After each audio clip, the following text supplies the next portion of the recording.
E estamos ao vivo. Alô, amigos e amigas do programa Tecendo Amanhã. Aquela saudação a todos vocês que nos acompanham nessa tarde, em que vamos colocar em tela, em relevo, o grande brasileiro Darcy Ribeiro, o atemporal pela sua dimensão de uma visão política, cultural e uma contribuição ao Brasil que ultrapassa os calendários formais. Uma saudação a todos vocês que nos acompanham pela TV comunitária do Rio de Janeiro, de Brasília, de Pernambuco, Recife, a TV Capibaribe, a TV de Belo Horizonte, TV comunitária de Belo Horizonte, Curitiba, de Florianópolis, de Ourinhos, no interior de São Paulo, e a TV Morro da Fumaça, lá perto de Criciúma, Santa Catarina, que também forma conosco nessa rede que busca a soberania informativa e cultural do Brasil. Saudação aos ouvintes que nos seguem pela Rádio Manaus, a de Porto Alegre, a emissora da Resistência, sob o comando da Beatriz, e também a Rádio Cultura AM de Curitiba, que reproduz esse programa todos os sábados às 17 horas. Uma saudação muito grande a todos que estão sintonizando agora, porque nós vamos entrar agora no clima de Darcy Ribeiro. E o clima de Darcy Ribeiro é de um brasileiro que passou a vida inteira criando e sacudindo o Brasil, sacudindo as consciências amordecidas, conservadoras, aquelas que nunca acreditaram nas transformações que o povo brasileiro poderia sustentar e alavancar, e tantas foram feitas, como a criação da Petrobras, da Eletrobras, o Proval, e tantas outras inúmeras na criatividade brasileira. Ele, Darcy Ribeiro, que focalizou a sua experiência num projeto internacional em que incluía a sociedade brasileira numa nova etapa da civilização. E aqui ele sempre acreditou que era possível construir uma civilização absolutamente generosa, baseada na justiça, na prosperidade, na criatividade mestiça do povo brasileiro, mas também na felicidade, que para Simão Bolívar era a taxa que define o melhor dos governos, aquele que pode prover aos seus povos a maior taxa de felicidade. Esse é o IDH que mais interessava a Simão Bolívar. E para nos falar sobre Darcy Ribeiro, atemporal, esse grande brasileiro, nós temos aqui conosco como convidado Felipe Quintas. Felipe Quintas, que é uma presença sui generis hoje na comunicação brasileira, ainda que pela internet, porque, evidentemente, há uma tirania midiática que sufoca e censura, que esconde cabeças brilhantes, como é o caso de Felipe Quintas, como vocês vão ver, e que ele terminou há pouco tempo doutorado na Universidade Federal Fluminense, Universidade Federal Fluminense, portanto, escola pública, né? Que vai aqui nos falar sobre seus estudos, sua maneira de enxergar Darcy Ribeiro e a vigência, sobretudo a vigência do pensamento de Darcy Ribeiro na etapa atual da vida brasileira, na luta política, numa necessidade de independência não ainda conquistada plenamente pelo Brasil, ainda falta. E temos aí também, acompanhando-me nessa tarefa de dialogar com Felipe Quintas, o prezado sanfoneiro Francisco Soriano, economista, petroleiro, nacionalista, um brasileiro que também busca construir a soberania informativa e cultural. Felipe Quintas, muito obrigado pela sua presença aqui no Tecendo Amanhã. E eu começaria logo pedindo a sua definição sobre esse título, Darcy Ribeiro atemporal. Em que sentido? Em que dimensão? Em que conteúdo? Boa tarde, Beto. Boa tarde, Francisco. boa tarde a todos que acompanham a TV comunitária do Rio de Janeiro. É um imenso prazer estar aqui no TC da Manhã para falar sobre um dos mais importantes pensadores do Brasil e, eu diria, do mundo, porque sendo o Brasil um dos mais importantes países do mundo, né, um dos maiores países do mundo, um dos países com mais impacto na história, na geopolítica mundiais, né, qualquer um que se destaque no Brasil está se destacando no mundo. Né? Qualquer um que se destaque no Brasil se coloca no plano histórico universal. Sem dúvida, esse é o caso de Darcy Ribeiro. Né?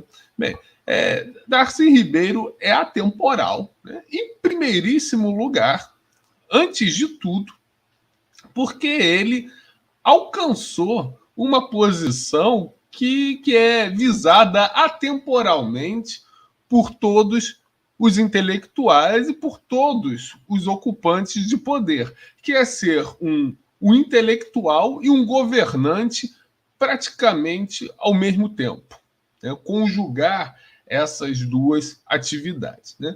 Desde os pré-socráticos, até onde se tem registro, até onde eu tenho conhecimento, que os intelectuais buscam o poder. E desde tempos imemoriais que o poder busca produzir o saber, se relacionar com o saber. Né? E Darcy Ribeiro, além de um grande pensador brasileiro, né? Um grande cientista social, um grande antropólogo, um grande sociólogo, um grande historiador, um grande cientista político, um grande filósofo, um grande pedagogo, enfim, também foi um grande governante, né? Tendo passado por diversos governos ao longo da história do Brasil. Ele esteve presente no segundo governo de Getúlio Vargas, esteve presente no governo de Juscelino Kubitschek, esteve presente no governo João Goulart, né? Criou a Universidade de Brasília, a UNB, uma das mais importantes universidades do Brasil e da América.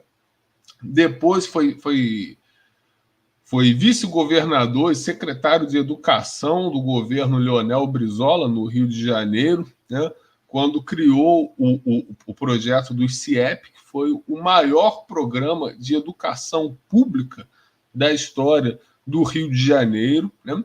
E o CIEP não era apenas um programa de educação pública, era um programa social, em amplo sentido do termo, porque as crianças, os adolescentes que iam para o CIEP não iam apenas para estudar, para adquirir conhecimentos, mas também ia para ter uma dieta balanceada, para ter a prática de esportes, para ter uma convivência de alto nível que os preparasse para os altos desafios que Darcy Ribeiro vislumbrava para o porvir do Brasil. Então, Darcy Ribeiro participou de tudo isso. Né? E ele não separava a atividade dele de intelectual da atividade dele de político. E ele ainda foi senador da República, né? tendo sido o relator da Lei de Diretrizes e Bases de 96, que ficou conhecida como Lei Darcy Ribeiro em sua homenagem. Se essa lei é mal aplicada hoje em dia, não se pode colocar responsabilidade no Darcy Ribeiro. Uma coisa é a lei, outra é a forma como ela é executada. Né? São duas coisas. O que o Darcy Ribeiro tinha que fazer, ele fez. Agora, o que os governos, as escolas, todo o restante do sistema educacional tem que fazer, isso aí já não depende do Darcy Ribeiro. Né? Então, o Darcy Ribeiro ele nunca separou a política da intelectualidade. Ele nunca foi uma coisa enquanto teórico e outra coisa completamente distinta enquanto político. O Darcy Ribeiro nunca se propôs a fazer o que o Fernando Henrique disse. Esqueçam o que eu escrevi. Né? Agora, como governante, eu sou outra coisa. Não. havia ali um... Isso é boa. Darcy Ribeiro era a antítese de Fernando Henrique Cardoso em todos os sentidos, né? Inclusive... Ele era pensamento e ação. É uma pensamento coisa que o Guevara destacava muito. Pensamento e ação. Aquele que conseguia implementar nas ações políticas da vida o seu pensamento. Exatamente. Isso era Darcy Ribeiro. Sim, pensamento e ação, um fertilizando o outro, né? É claro que o pensamento sempre parece mais perfeito do que a ação, né? Porque quando a gente pensa, o nosso pensamento distanciado da realidade é abstrato, e a perfeição é abstrata. Porém, essa abstração ganha realidade concreta na prática, né? E a prática pode parecer imperfeita, mas justamente por ser concreta, ela é complexa. E essa complexidade se dá justamente nessa junção, nessa hibridização do pensamento com a ação, do ideal com a prática, né? Então, isso o Darcy Ribeiro sempre teve bastante claro. Muito bem.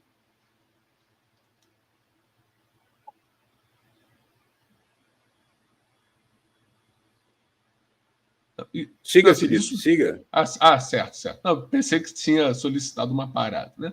Isso o Darcy Ribeiro sempre tinha bastante claro, né? E qual era o grande ideal do Darcy Ribeiro, né? O ideal que movia o Darcy Ribeiro, né? Darcy Ribeiro não era apenas um nacionalista, no sentido de defender a soberania nacional brasileira. Ele defendia isso, com certeza, né? Ele era um nacionalista. Porém, ele não era um nacionalista comum, né? Ele não era um nacionalista apenas no sentido dicionarizado da palavra nacionalismo, né? Ele vislumbrava para o Brasil um futuro qualitativamente diferente e superior aos das nações comuns. Porque para Darcy Ribeiro, o Brasil não seria apenas uma nação. O Brasil seria um império, né? Isso não quer dizer que Darcy Ribeiro definisse um Brasil imperialista, porque existe diferença conceitual entre império e imperialismo. O império é uma estrutura política que abrange uma civilização específica com aspiração à universalidade, né? O imperialismo é a dominação de um Estado sobre outros, né? Então, o Darcy Ribeiro definiu o Brasil como a nova Roma, ou seja, como uma civilização nova, qualitativamente distinta das que existiram antes, porém melhor porque incorporando-as todas, né? Darcy via o Brasil como uma humanidade composta de várias humanidades, termo até que ele utiliza no final do seu grande livro, O Povo Brasileiro, né? Essa Felipe, humanidade... Deixa eu fazer uma pequena paralisação aqui para pedir a participação do nosso prezado Francisco Soriano, para fazer um diálogo aí com o nosso querido Felipe Quintas, que é o editor-chefe do canal Brasil Independente. Francisco Soriano, com a palavra.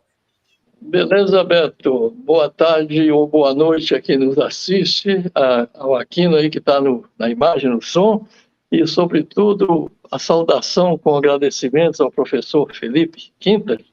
Você começava a falar exatamente, Felipe Quintas, da parte literária do grande escritor, né, romancista, inclusive, sobre esse livro, O Povo Brasileiro.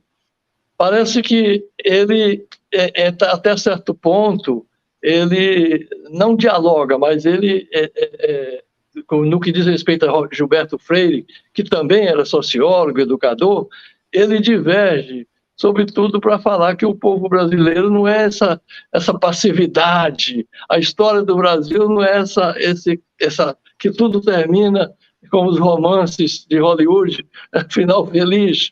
Eu queria, então, que você exatamente desenvolvesse, continuasse esse seu pensamento, e se pudesse fazer uma comparação entre os estudos do Gilberto Freire, no que diz respeito à antropologia, e a sociologia, né? Em que os dois se distinguem, né?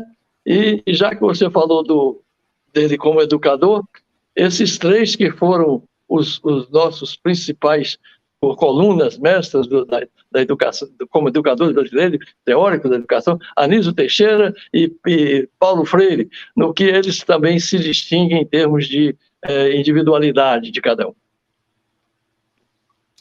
Excelente questão, né? Darcy Ribeiro, embora não fosse propriamente um marxista no sentido literal da palavra, mas ele teve uma formação marxista e ele conservou do marxismo o que o marxismo tem de melhor, que é a dialética, né? O que é a dialética? A dialética que não é de Marx, né? Marx herda de Hegel, né? O grande filósofo Hegel, né? E o que a dialética apresenta, né? A dialética apresenta uma conexão de positividade, né? Ou seja, a dialética não pensa em termos excludentes, ou isso ou aquilo. Ela pensa em termos includentes, em termos de também, né? Esse também formando novas sínteses, né? Então, os opostos não precisam ser necessariamente, absolutamente contraditórios. Os contrários, eles também se casam entre si. Eles formam sínteses, eles criam novas formações, seja no plano do pensamento, seja no plano da realidade histórica, né? Então, quando Darcy Ribeiro dialogava com outros autores, ele não dialogava no sentido de se contrapor simplesmente a eles, ia marcar uma linha fronteiriça e dizer assim, eu estou aqui, você está aí, e nós não temos nada a ver um com o outro, né? Darcy Ribeiro explorava convergência, assimilava o que poderia ser aproveitável dentro do seu esquema, dentro dos seus esquemas teóricos, seus esquemas de pensamento, e nisso ele era brasileiríssimo, porque a formação do Brasil é um grande processo dialético, como o próprio Darcy Ribeiro evidenciou no seu livro O Povo Brasileiro, né? Então, da mesma forma que o Brasil foi colonizado, né, de que o povo brasileiro se formou por opressões dos mais diversos tipos, mas essa colonização formou um país com grande potencial de futuro. Essa colonização formou um povo, né, que, por mais sofrido que seja, é um povo de fato. O povo brasileiro existe, né? Então, o Darcy Ribeiro não via, ele não via conflito entre positividade e negatividade, mas via diferentes aspectos formando novas sínteses e novas configurações. Ele via isso na história do Brasil e era assim que ele se colocava no debate intelectual, né? Então, por mais que Darcy Ribeiro divergisse de pensadores, de autores, porém, ele não procurava antagonizar com os outros pensadores, mas procurava ver o que eles poderiam trazer de positivo, de construtivo para a ideia de Brasil, do qual Darcy se colocou como um teórico. Darcy não tinha pretensão nenhuma de se colocar como o grande profeta do Brasil. Ele via o ideal de Brasil como inerente à realidade brasileira e se colocava como um intérprete, né? Mas não como o criador, né? Ele não se colocava como o criador do Brasil, mas como um cientista, como um analista e como um apaixonado pelo Brasil, né? Então, em relação à obra de Gilberto Freire, é importante destacar que no seu tempo, Darcy Ribeiro foi um dos poucos pensadores da esquerda, né, que valorizaram Gilberto Freire, né, que estabeleceram um diálogo construtivo, propositivo com Gilberto Freire, né? Gilberto Freire era politicamente conservador, né, e foi ficando mais conservador ao longo da vida, porém não um conservador estúpido, não um conservador boçal desses que vemos aí pululando nos dias de hoje, não, era um conservador da melhor tradição conservadora intelectual brasileira, um conservador que gostava do Brasil, e nisso ele e o Darcy tinham em comum, e o Darcy sabia disso.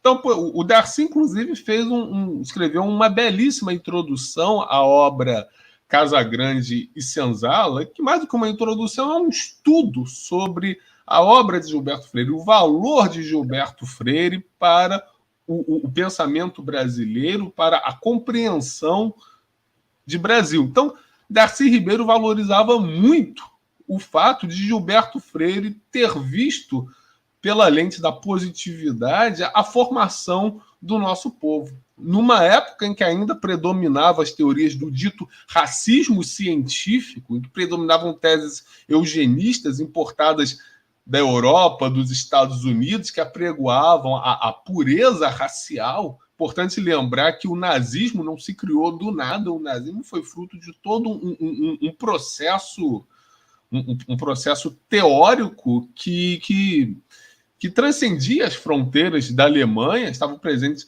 na Inglaterra, nos Estados Unidos, né? E estavam presentes, inclusive, no Brasil. Então, não eram poucos os pensadores aqui dentro do Brasil mesmo, brasileiros, mestiços, muitas vezes, que viam o Brasil como um país fadado ao fracasso por ter uma população mestiça, por ter uma população miscigenada, né? Gilberto Freire foi um dos primeiros, não foi o primeiro. Alberto Torres, antes dele, já tinha feito isso, mas assim, em termos assim, de sistemática, Gilberto Freire foi o primeiro a combater isso, a mostrar que a miscigenação, ao contrário, abria possibilidades incríveis de expressão do Brasil e se manifestava na formação de um novo povo, de uma nova civilização que tinha peculiaridades bastante grandiosas, né? Então, Darcy Ribeiro incorporou isso do Gilberto Freire, valorizou o Gilberto. Mestre, até que ponto também você está falando dessas incorporações, o Darcy Ribeiro vai também trabalhando ao lado do Anísio Teixeira, também dali se edificar nas colunas, né, desse grande educador também, né? E foi Anísio Teixeira que, junto com ele, criou as primeiras, a teoria de diretriz e base da educação nacional, primeira, né? Depois veio aquela segunda que o senhor já se referiu, né? Um pouquinho dessas fontes que ele saboreou também. Darcy Ribeiro era um intelectual extremamente culto. Darcy Ribeiro lia e digeria de tudo, né? E por isso a obra dele foi grandiosa. A obra dele não foi simplista, ele não criava slogans e jargões, ele criou uma teoria, né? E teoria é uma palavra originada do grego que significa visão. Então, e é essa visão que enquadra a análise em geral que ele fez. Que ele fez do Brasil não só enquanto país, mas do Brasil enquanto uma civilização inscrita na história mundial. Uma grande preocupação de Darcy Ribeiro era o estudo da história universal, porque somente pela qual o Brasil, enquanto civilização, enquanto império, enquanto essa nova Roma, poderia ser compreendido. Então, Darcy Ribeiro escreveu um livro maravilhoso chamado O Processo Civilizatório, né? Que é um livro que resume e sintetiza a história universal e coloca o Brasil dentro dessa história, né? Então, dentro desse grande esforço de síntese que o Darcy operava, assim, ele incorporou, inclusive, Anísio Teixeira, que foi um grande estudioso do pragmatismo estadunidense, né? Principalmente de John Dewey, né? Foi um teórico estadunidense da educação que colocava o processo de aprendizado junto da realidade vivida, né? Então, isso Anísio Teixeira Paulo Freire também incorpora isso, né? E o Darcy Ribeiro, enquanto leitor de Anísio e de Paulo Freire, né? Processou isso e colocou não apenas nos seus livros, né? Como também na prática. Né? Então, por exemplo, ele tem lá o seu livro lá, a Universidade Necessária.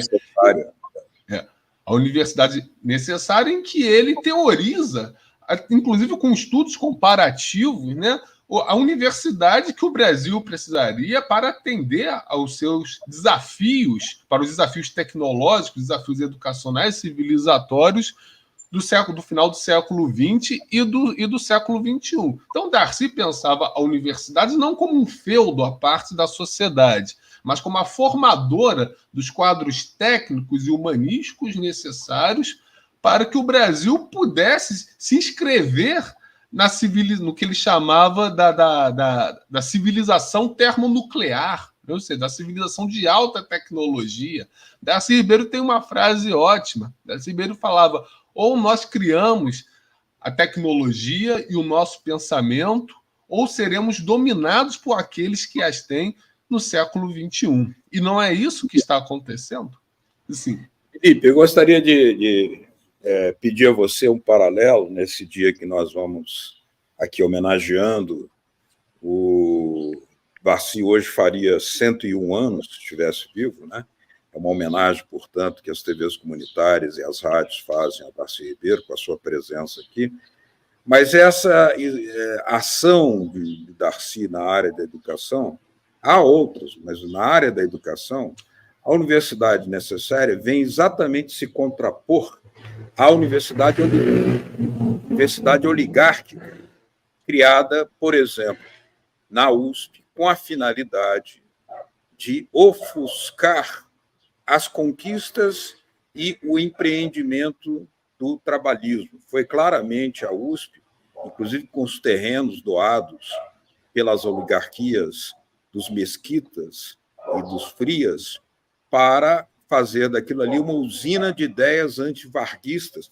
Então, a Universidade de Brasília era a universidade da emancipação, uma universidade da transformação, não de um estudo completamente aleatório de um país cercado de favelas e de fomes e de misérias.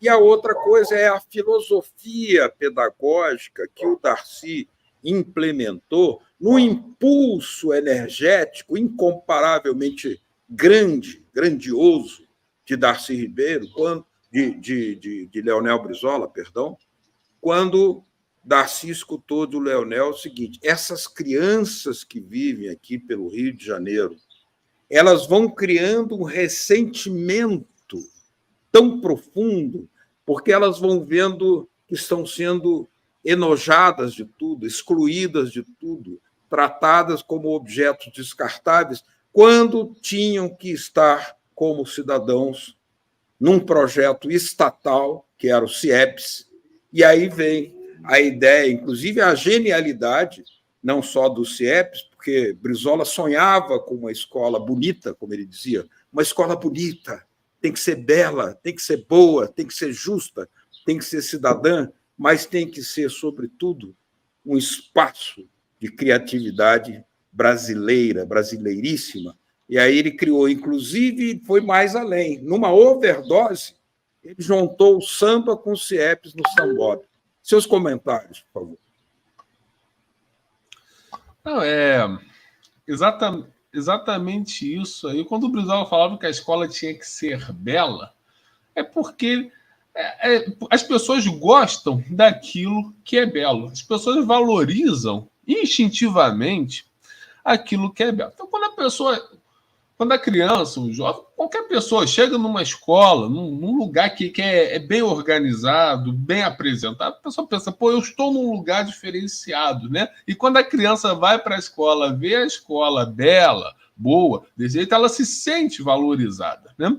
Então, se ela se sente valorizada, existe instintivamente no ser humano um sentimento de necessidade de gratidão e de correspondência, né? Se eu estou sendo bem tratado, né, então eu tenho que fazer jus a esse espaço, né? Então, eu vou prestar atenção na aula, eu vou valorizar o professor, eu vou fazer o meu dever de casa, eu vou estudar para a prova, tudo isso, né? E o CIEP, muito mais do que uma escola, era um amplo espaço de convivência, pelo qual os jovens poderiam exercitar socialmente suas vocações, suas habilidades, descobrir talentos, né?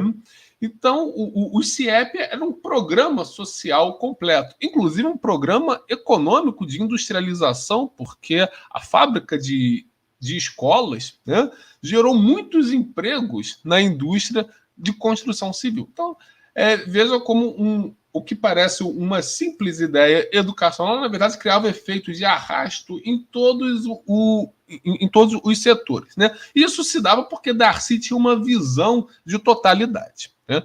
Darcy não...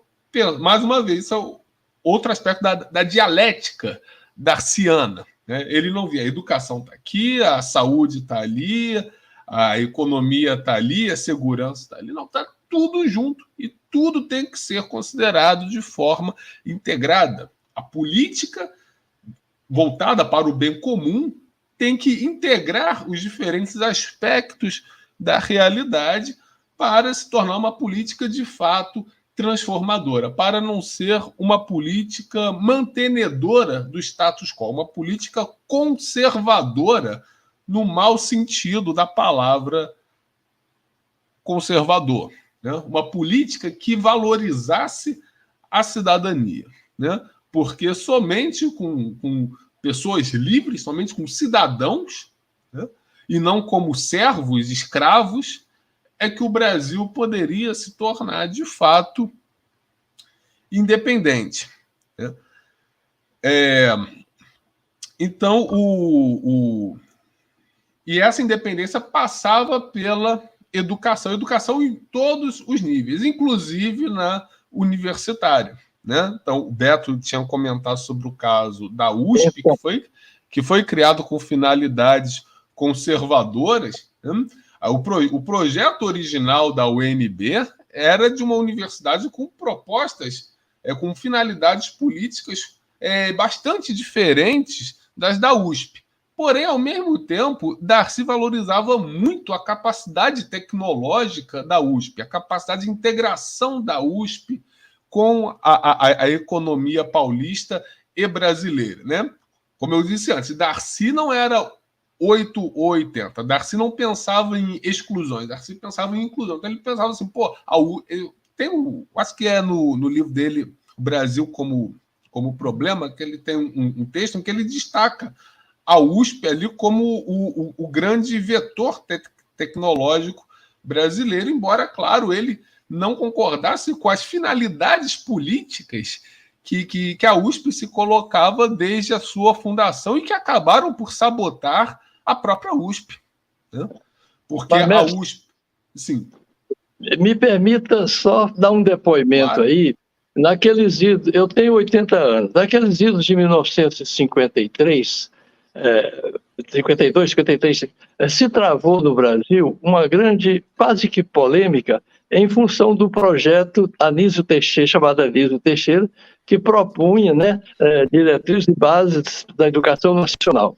E eu me lembro, eu estudava em colégio de padres franciscanos, diga-se de passagem, um bom colégio, muito boa disciplina, essa coisa toda, mas eles fizeram uma cruzada contra o Anísio Teixeira, do qual eu já acho que o Darcy Ribeiro, que era quase que, assim, do ponto de vista...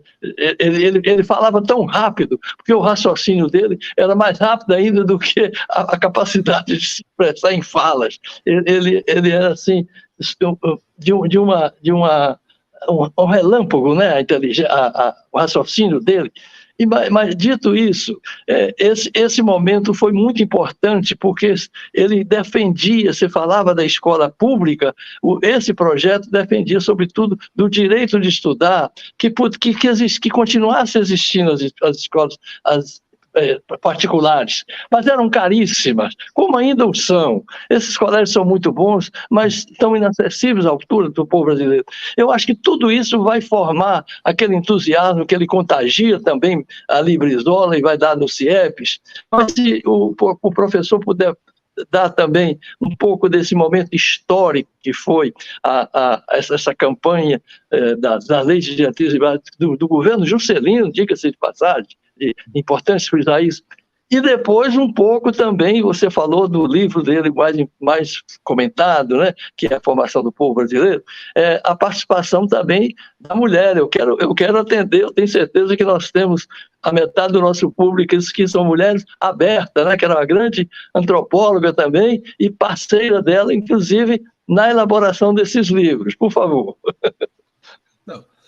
Desde que Vargas cria o Ministério da Educação e da Saúde Pública, em 1930 ainda, semanas depois da Revolução de 30, que a educação passa a se tornar alvo de todo passa a se tornar objeto, melhor dizendo, de todo um debate público que até então inexistia. Porque antes não havia política de educação. Antes era o laissez-faire da educação.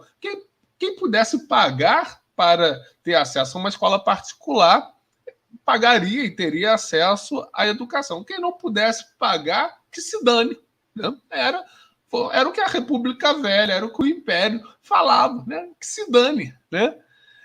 Com Getúlio Vargas, passa a ver essa preocupação. Então, é natural que tem havido ali o debate público e a Igreja Católica se colocou dentro desse debate para resguardar a posição que ela havia conquistado no Brasil, em toda a história do Brasil até então, né? Porque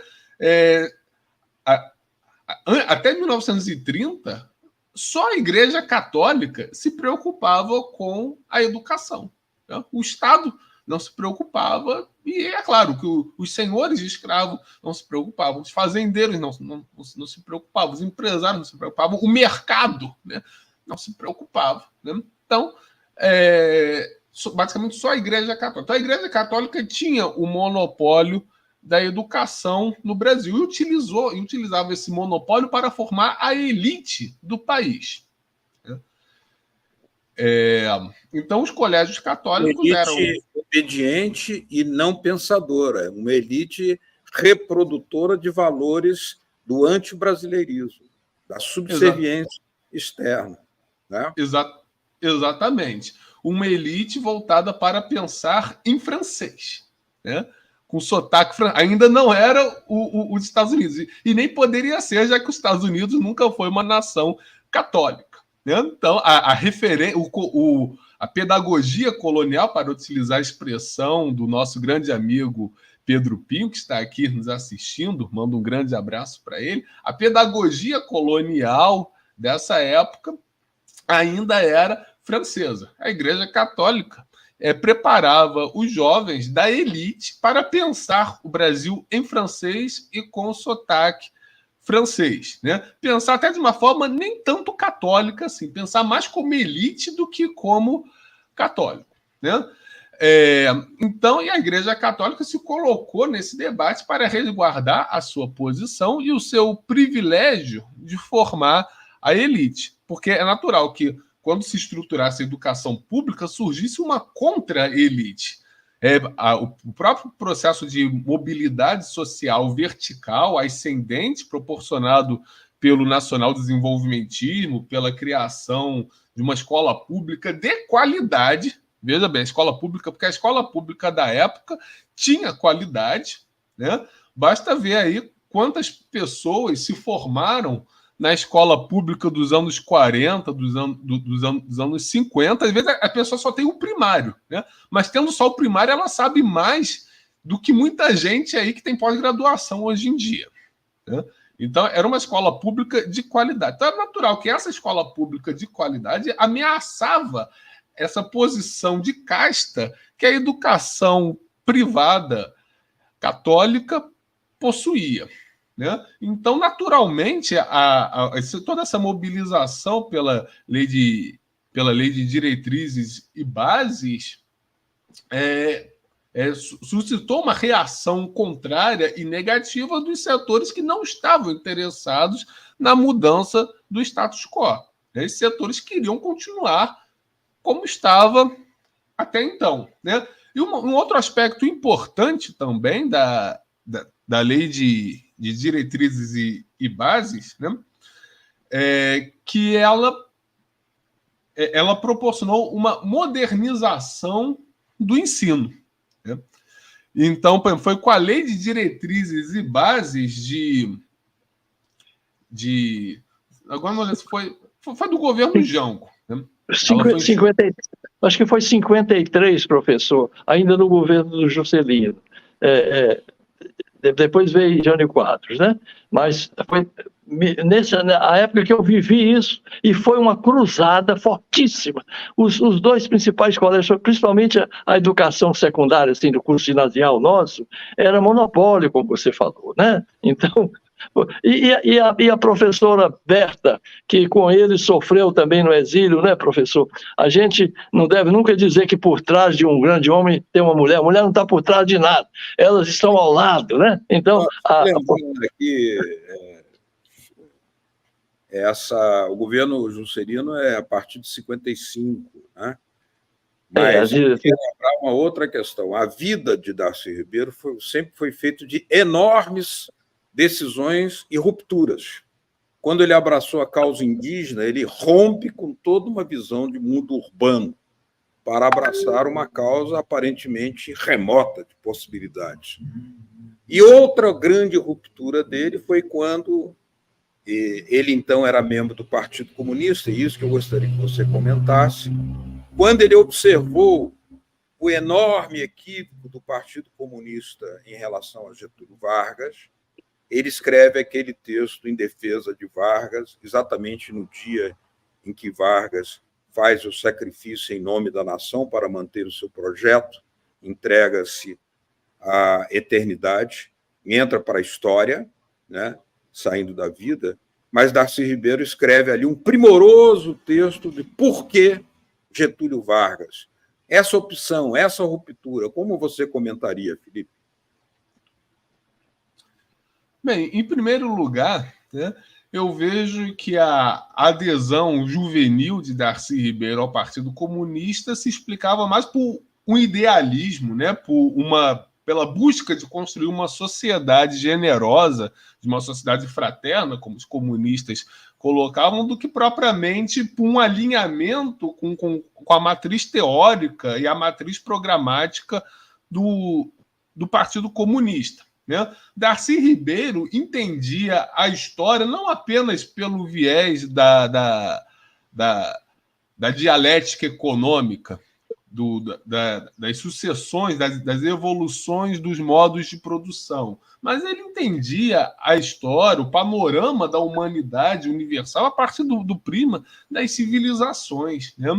Que engloba, claro, a economia, os modos de produção, mas engloba também o conjunto dos modos de fazer social, inclusive os simbólicos, os culturais, enfim, aquilo que distingue, né, as sociedades umas das outras, não apenas pela sua estrutura física, mas pela sua organização cultural, pela sua organização identitária, no sentido amplo de identidade, no sentido daquilo que faz cada sociedade ser uma coisa e não outra, daquilo que faz o Brasil ser o Brasil e não uma extensão dos Estados Unidos. Então, o Darcy Ribeiro tinha um leque de preocupações, um alcance de visão muito mais amplo do que era autorizado pelo Partido Comunista, né?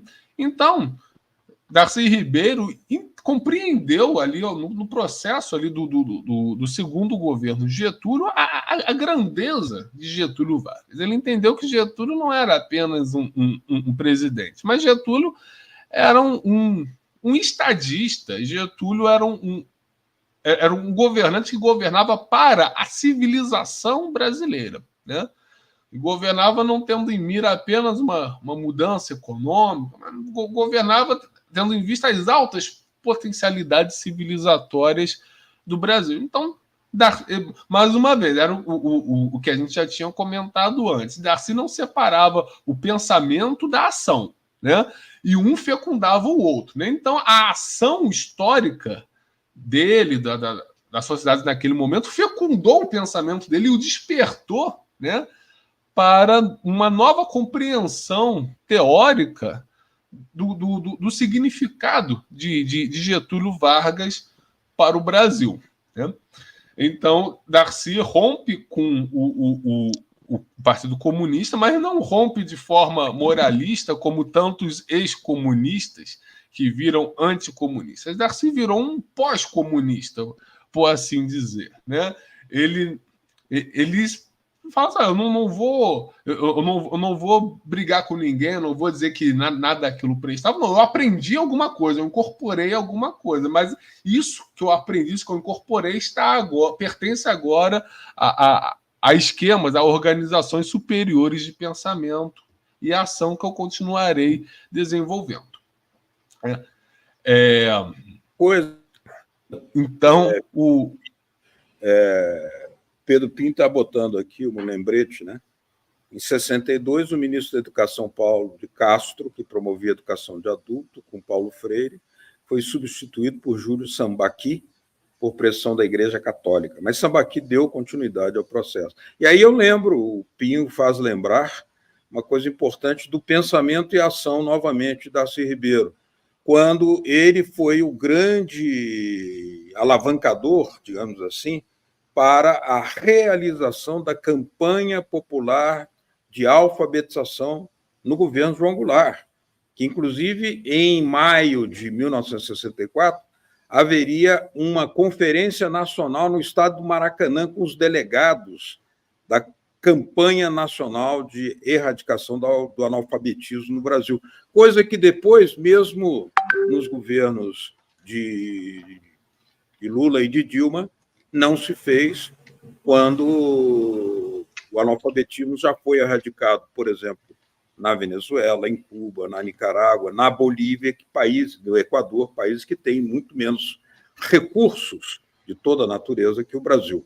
Como é que você vê essa ação, naquele momento, como parte das reformas de base, onde a chama da Darcy Ribeiro estava definitivamente marcada? A alfabetização,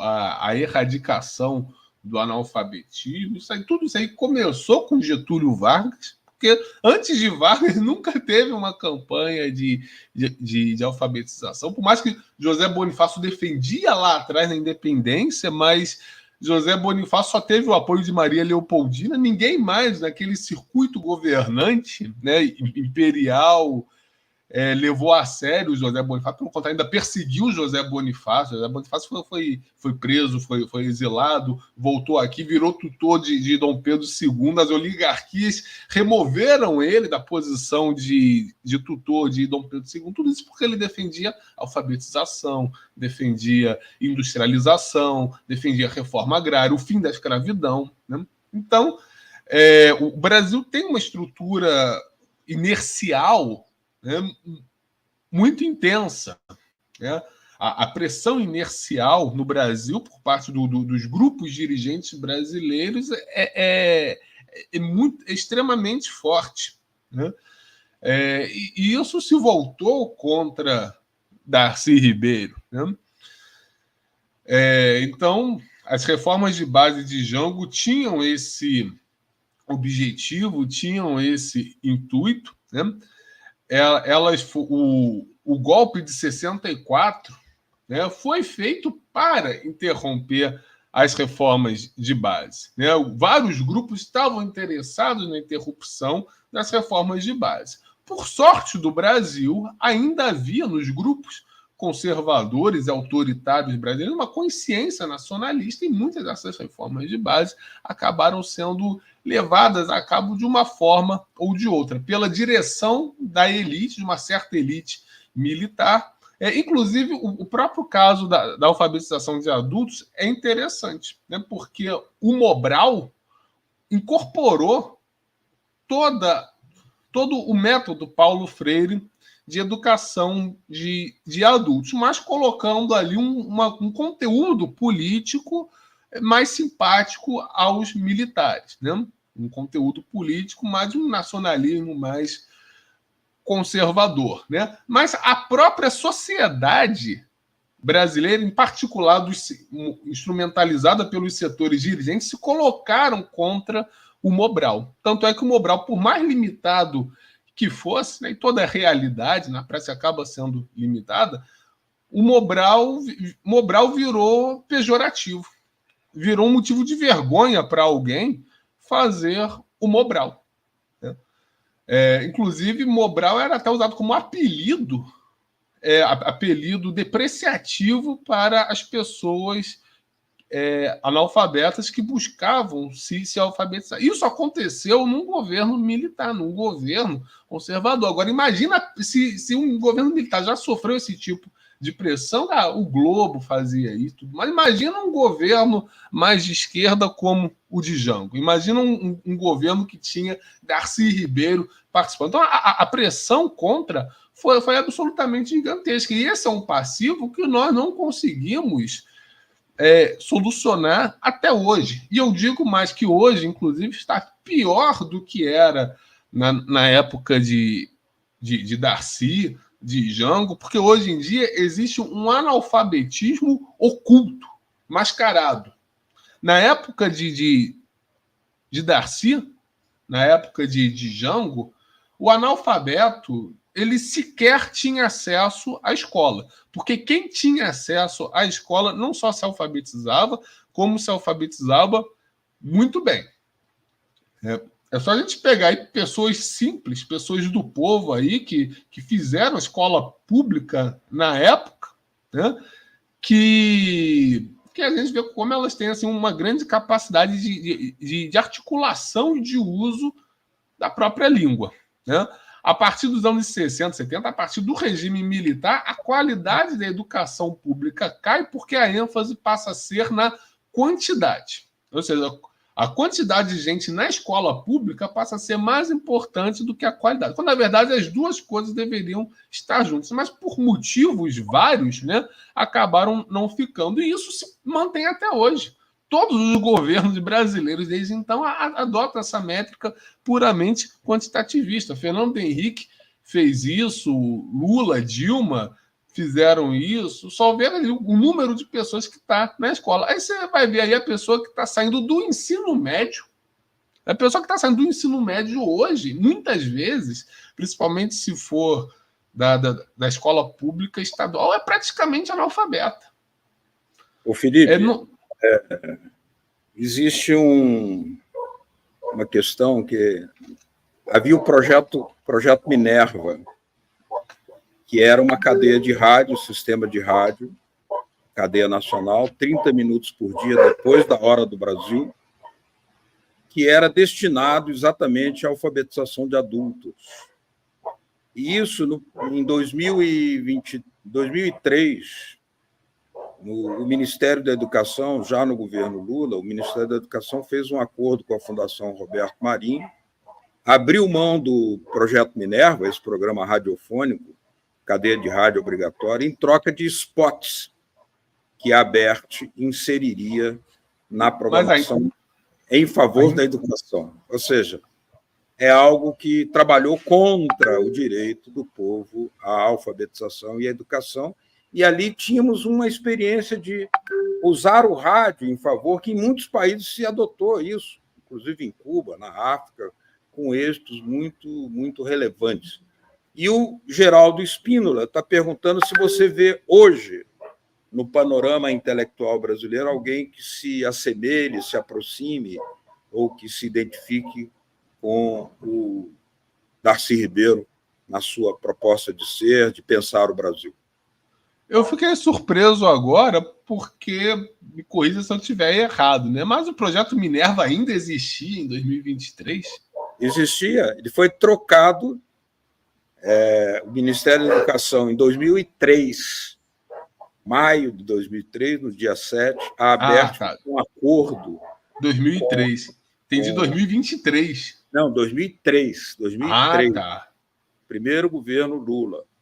O ministro era o Cristóvão Buarque. E aí foi feito um acordo e o governo abriu mão, o Ministério abriu mão daqueles 30 minutos diários de rádio em troca de spots inseridos na programação, supostamente em favor da educação, coisa que, obviamente, nunca aconteceu, porque o pensamento de educação da Fundação Roberto Marinho é parecido com isso de Criança Esperança, nesse nível, né? O próprio Darcy Ribeiro era um entusiasta da utilização do rádio e da televisão para a educação. Darcy Ribeiro nunca foi dogmático contra isso, razão pela qual ele é criticado por muitos sindicalistas da educação, né? E, ao meu ver, de uma forma injusta, né? Porque os instrumentos técnicos estão aí para serem utilizados. Agora, como vão ser utilizados, né? Como isso vai ser vivido na prática, aí já é uma outra questão que não cabe ao Darcy Ribeiro ou a ninguém individualmente se responsabilizar por isso. Aí isso aí é uma decisão coletiva. Isso aí é um processo da realidade, né? Que precisa ser bem encaminhado, né? Inclusive, o próprio Darcy já defendia a utilização da radiodifusão, né? Isso antes de 64, já defendia o uso da radiodifusão como método de ensino, de aprendizado, de alfabetização. Muitas medidas foram colocadas em prática desde então, né? Seja em períodos seja no período da ditadura, seja depois na democracia, porém nenhum deles conseguiu alcançar os resultados fundamentais. Em grande parte porque a estrutura de poder no Brasil, independentemente do governante, é muito refratária à educação popular. Tem um verdadeiro pavor da educação popular, né? Porque um povo educado, um povo instruído, um povo com capacidade de enxergar, interpretar a realidade, não é um povo dócil, não é um povo que simplesmente aceita aquilo que aparece na televisão, que aparece no smartphone, né? É um povo capaz de tomar suas próprias decisões, é um povo capaz de ser soberano e, assim, de efetivar a soberania nacional. E era isso o que Darcy defendia. E Darcy defendia isso não apenas por ser brasileiro, mas por ver no Brasil um potencial de universalidade que nenhum outro país tinha, né? Então, a soberania brasileira seria civilizatória não apenas do Brasil, mas do mundo. Exatamente. E a pergunta do Geraldo Spínola, assim, se você vê alguém no panorama intelectual brasileiro hoje que se assemelhe, que se aproxime de Darcy Ribeiro, ou que se identifique com ele? Não. Qual personagem hoje mais se aproxima do pensamento de Darcy Ribeiro? É difícil, porque dentre os principais intelectuais, dentre aqueles que participam mais ostensivamente do debate público, não tem ninguém que chegue aos pés do Darcy Ribeiro, seja em compreensão da realidade, seja em grandeza de visão. Claro, existem excelentes intelectuais, excelentes professores, mas todos eles estão invisibilizados pelo nevoeiro de mediocridade e de mesquinharia que se tornou o debate público, intelectual e político no Brasil. Então, é muito difícil despontar alguém como Darcy Ribeiro hoje. Existem vários, né?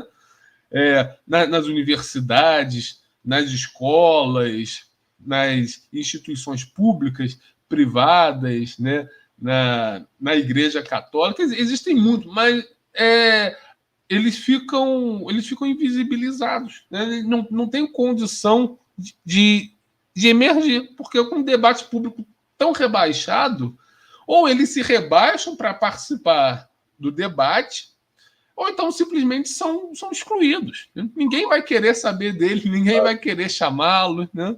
Exatamente. É triste a situação. Felipe Quintas, editor-chefe do canal Brasil Independente, cientista político, doutor em ciências políticas pela Universidade Federal Fluminense, especializado aí na obra de Getúlio Vargas, do nosso prezado Darcy Ribeiro, mas também do patriarca da independência brasileira, né, nosso Andrada, Bonifácio de Andrada. Outro dia vamos chamá-lo para falar também sobre o grande pensamento estratégico de Andrada, né? Mas queríamos agradecer a sua presença aqui nesse Tecendo Amanhã, que marca a nossa comemoração por termos um intelectual da envergadura de Darcy Ribeiro no seu 101º aniversário, né? Se estivesse vivo, 101 anos de Darcy, aquele vulcão de inteligência espalhando brasa, acendendo luzes e aquecendo os corações e as mentes do Brasil e do mundo inteiro. Francisco Soriano, muito obrigado. Sua despedida, por favor, que estamos terminando aqui.